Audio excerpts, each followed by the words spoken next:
Diniz, boa noite. Boa noite. É um gol que no final acabou recompensando o Fluminense, porque teve domínio amplo mais uma vez do jogo, propôs mais uma vez o jogo com qualidade, mas ainda uma dificuldade para encontrar talvez a melhor finalização, aquele passe no terço final do campo. O que está faltando para a equipe conseguir transformar isso, não só em chances de gol, porque as chances são até criadas, mas em gol de fato, para que o Fluminense possa ter o domínio e conseguir vencer os jogos? Precisa colocar a bola dentro do gol. É simples, assim. Uma coisa não tem muito o que falar em relação a isso. A gente tem que considerar que a gente jogou contra um grande adversário, que se defende muito bem.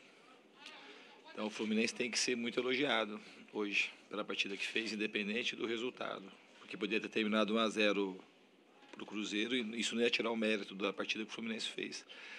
A gente precisa, de fato, colocar a bola dentro do gol, as chances que a gente cria, o volume de finalizações está alto e ela vai começar a entrar. A gente tem que insistir, não é achar que isso é o errado, ou ficar jogando por uma bola, como se isso, você joga assim e de repente perde, como foi contra o Botafogo. Às vezes dá a impressão, mas muito equivocada, que se a gente jogasse de uma outra forma, a nossa chance de ganhar ela aumentaria. A maneira que a equipe está jogando, segundo aquilo que eu penso do futebol e da vida também, a gente está fazendo o máximo e o melhor possível para que a gente possa ganhar os jogos. E eu acho que a bola ela vai passar a entrar, tem que insistir. Né? Acho que o modelo está correto, os jogadores se entregaram muito. Eu quero já abrir também parabenizando a torcida, porque do jogo do Botafogo, a torcida ter aplaudido o time e reconhecendo o trabalho é uma coisa muito difícil de acontecer aqui no Brasil. A torcida do Fluminense está precisando de vitórias, de grandes comemorações. E o que ela fez no sábado e hoje também, você pode ter certeza que fez toda a diferença para o time, está fazendo toda a diferença. Eu me sinto muito feliz de estar trabalhando no Fluminense hoje, muito mesmo. E vou fazer de tudo para poder dar alegria para a torcida tricolor. Aproveitando que você falou da torcida, para fechar aqui da minha parte, nos últimos jogos, em relação ao Luciano e hoje, principalmente, em relação ao Rodolfo, a torcida começou a vaiar de forma mais assintosa. Você acha que isso pode prejudicar o rendimento desses atletas, psicologicamente, começar a afetar, começar a pesar, principalmente quando o resultado não vier? O que eu tenho para falar é que os jogadores eles estão trabalhando muito, eles se empenham demais, tanto o Rodolfo quanto o Luciano. O Luciano teve já um grande momento aí no começo e é um jogador que eu acredito, o Rodolfo também. Então, assim, quando a gente ganha e perde, é o time que perde e o time que ganha. Então, são jogadores muito importantes para o nosso elenco e vai receber todo o apoio nosso. Diniz, boa noite. Você falou aí que a torcida já está apoiando e está reconhecendo o futebol que o time está jogando, mesmo quando o resultado não vem, como foi com o Botafogo, saiu aplaudir o time de campo, não é só a torcida. Os treinadores de outros times estão reconhecendo esse trabalho seu, reconhecendo o trabalho do São Paulo. Agora mesmo eu tive a oportunidade de falar lá com o Mano, e ele elogiou bastante, disse que é uma novidade, que está fazendo com que os outros times, se preparem para jogar contra esse estilo de jogo que depois diferenciou um pouco o seu do Santos, mas não vem ao caso agora na pergunta. O que eu te pergunto é o seguinte: o estilo já está concretizado, o estilo de jogo do Fluminense não muda. Agora, você, quando tinha todos os jogadores completos, você jogava com 2 volantes de marcação, Ayrton e Bruno Silva. Quando o Ganso se machucou, chegou a jogar alguns jogos com 3 volantes, Dodi ou algum outro jogador. Agora, depois do jogo do segundo tempo contra o Grêmio, em que foi uma partida muito elogiada, você jogou com 1 volante só, né? E passou, depois contra o Botafogo, a jogar com 1 volante e um volante diferente, características, que é o Alan, que é um jogador rápido, um jogador dinâmico, muito toque de bola. E parece que o time ainda dominou mais ainda o adversário com mais jogadores de armação, com o Danielzinho, agora a volta do Ganso. Apesar do estilo já estar definido, você agora acha que esses jogadores que têm mais toque de bola, mais mobilidade, se encaixam melhor nesse teu estilo de jogo, ou quando o Ayrton e o Bruno Silva voltarem, você vai voltar àquela escalação? Não, a gente tem as duas maneiras de jogar. A gente procura colocar aquilo que está acontecendo nos treinamentos e com a sequência dos jogos aquilo que é melhor para o Fluminense. Enquanto o Botafogo foi aquele time, hoje a gente também conseguiu quase que repetir a escalação. Tivemos a ausência do Pedro. O Ayrton ele tinha a chance de jogar. A gente fez partidas muito boas com o Ayrton contra o Santa Cruz aqui no primeiro tempo. O Ayrton fez uma partida impecável. É um jogador que ele às vezes não tem tanta dinâmica de corrida, mas o Ayrton faz o jogo ficar muito acelerado. Ele dá 1, 2 toques na bola, conhece muito da posição. Então é bom a gente ter mais opções. E todos eles são titulares. O Bruno Silva é um jogador que tem uma característica de competitividade, de liderança, que é muito importante para a equipe. Um jogador que naturalmente ele se impõe no jogo, tem respeito dos adversários.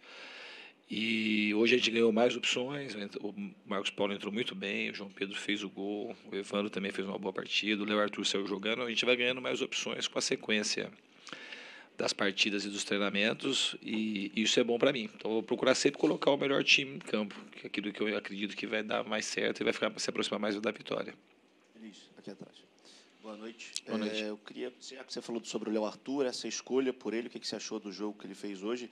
E sobre o Pedro, qual é a situação dele, se tem condições para jogar no final de semana, até porque ele foi convocado para a seleção olímpica. Não sei se isso passa por você, mas se o Fluminense pode liberar ele ou não, ou se vai deixar ele aqui. Não, se passasse por mim, ele jamais seria convocado. Jamais. Né? E tinha até outros atletas que poderiam ser convocados. Acho que o caso do Alan, do Caio Henrique, do Nino, estavam na pré-lista. E por mim, o Pedro jamais seria liberado para a seleção olímpica, se dependesse só de mim. Eu não sei como que é a questão legal, não sei se é possível isso interromper. Mas o Pedro Couto, ele não tem nada, absolutamente nada grave. Ele teve um trauma e está em fase de recuperação. Pode ser que ele tenha a condição de jogar no domingo. A gente não vai arriscar no sábado, mas ele não tem nenhum problema. Assim, é uma coisa bem tranquila. Você fez mais alguma pergunta, não?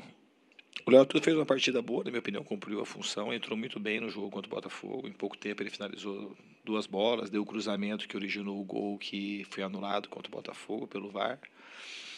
E hoje fez uma boa partida. Assim, no primeiro tempo do lado esquerdo, ele e o Caio Henrique criaram praticamente todas as boas situações ali por aquele lado. É um jogador que eu conheço bem, jogador talentoso. E está se adaptando a essa realidade de jogar num time com a camisa do tamanho do Fluminense. Mas ele fez um bom jogo e contribuiu para que a equipe jogasse bem.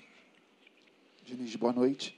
O Mano falou também sobre a característica dos atletas dele em relação ao encaixe de jogo contra o Fluminense, que ele optou por jogar com uma linha mais baixa hoje por conta disso. Sábado vocês se enfrentam novamente aqui no Maracanã. Como você acredita que pode surpreender o Cruzeiro? Eu acho que não tem muita surpresa. A gente tem que estar preparado para as formas que o Cruzeiro pode atuar, e o Cruzeiro também está preparado. Acho que o Cruzeiro joga toda semana 2 vezes, a gente joga toda semana 2 vezes. Então eu não acredito que tenha muita surpresa. Assim. A gente tem que aprimorar aquilo que a gente fez hoje, se preparar para alguma mudança tática que possa ocorrer, e também de jogadores, que o elenco do Cruzeiro permite muitas trocas, são jogadores de nível muito alto e numa quantidade grande. Então é isso, a gente se preparar, procurar otimizar o que foi feito de bom, corrigir os erros que a gente teve hoje e estar inteiro aí para jogar no sábado e fazer um bom jogo. Boa noite, Diniz. Boa noite. 2 perguntas. Uma, o Fluminense mostrou de novo que o lado esquerdo foi muito intenso ali com os ataques com Caio Henrique, Léo Arthur, Daniel, e o lado direito o Gilberto ficou meio sozinho. Isso já tinha acontecido um pouco contra o Botafogo. Com 3 meio-campos de origem ali, o Léo Arthur, o Ganso, o Daniel, o Luciano precisava centralizar tanto, ele não poderia mais ajudar o Gilberto? E a outra pergunta são os garotos. João Pedro e Marcos Paulo entraram, um fez o gol, o outro deu um passe, o João Pedro já tem 2 gols. Será que eles já estavam merecendo mais chances e você pretende dar mais chances a eles nos próximos jogos? Conforme os treinamentos, vou começar pelo fim, conforme os treinamentos vão acontecendo, os jogadores vão ganhando maturidade, eles vão se escalando. O futebol não tem muita receita. O treinador não é o treinador que escala simplesmente porque quer. Os jogadores vão mostrando nos treinamentos, com ter a oportunidade de jogar e jogar bem, eles vão ganhando espaço. Então é uma coisa natural que está acontecendo. Quanto à sua pergunta em relação ao Luciano, na verdade o Luciano nem jogou centralizado. O Luciano jogou solto, como ele sempre joga. O time tem uma tendência um pouco natural de jogar mais pelo lado esquerdo. Talvez pela característica do Caio, e o Léo Arthur e o Everal também estavam mais abertos lá. E hoje a ideia era jogar um pouco mais pelo lado direito aqui. Mas conforme o jogo vai acontecendo, você não importa muito por onde você ataca. Você tem que atacar e criar situações de gol. Se você está fazendo, se está dando certo por aquele lado, então vai por aquele lado. A gente não deixou de atacar por aquele lado. Se você estivesse dando errado, provavelmente jogaria mais pelo lado direito. A ideia era explorar os dois corredores, mas como aquele lado a equipe foi se encontrando e o time naturalmente foi achando, então foi até uma inteligência que o time teve de saber explorar aquele lado que estava dando certo. E o Gilberto, de fato, eu concordo com você com a sua análise, que ele ficou um pouco isolado, mas mesmo assim o Gilberto se virou muito bem. Ele fez uma partida, então a gente não deixou de jogar pelo lado do Gilberto. Tinha menos gente, tinha menos apoio, mas o Gilberto ele foi um jogador bastante importante na parte ofensiva, então a gente acabou tendo jogada pelo lado direito pela qualidade individual do Gilberto. Boa noite, Diniz. Boa noite. Esses primeiros 90 minutos do confronto afirmaram as ideias e as características de ambas as equipes. Você acredita que no jogo da volta, os 90 minutos decisivos, o cenário vai se repetir? Não dá para te afirmar isso hoje. Pode repetir, pode mudar, depende muito do que vai acontecer no jogo, qual vai ser como a gente vai chegar lá. É um jogo que ainda vai demorar um certo tempo para acontecer. Eu não sei o que vai acontecer lá no Mineirão. Tem tudo para ser uma grande partida. Boa noite. Vou fugir um pouco, pedir licença aos companheiros aí. Estou fazendo uma matéria especial. Queria saber a sua opinião sobre esses elogios em massa aí ao Sampaoli, que está todo mundo falando do trabalho dele. Queria saber a sua opinião. A gente está pegando com vários treinadores aí. Eu acho que são mais que merecidos. O cara é um grande treinador, fez um trabalho excepcional no Chile. A gente esteve lá jogando contra o Antofagasta num programa esportivo que eu estava acompanhando. Ele é considerado o maior treinador da história do Chile. Fez um grande trabalho também no Sevilha. Na seleção argentina, sim, teve dificuldade, mas é um cara que acho que ele, estando aqui no Brasil, acho que ele acrescenta bastante coisa. É um cara que... Gente boa, que é sempre bom, sempre bem-vinda. Eu acho que ele está contribuindo para a melhora aqui do futebol. Acho que os elogios a ele, eles são todos merecidos.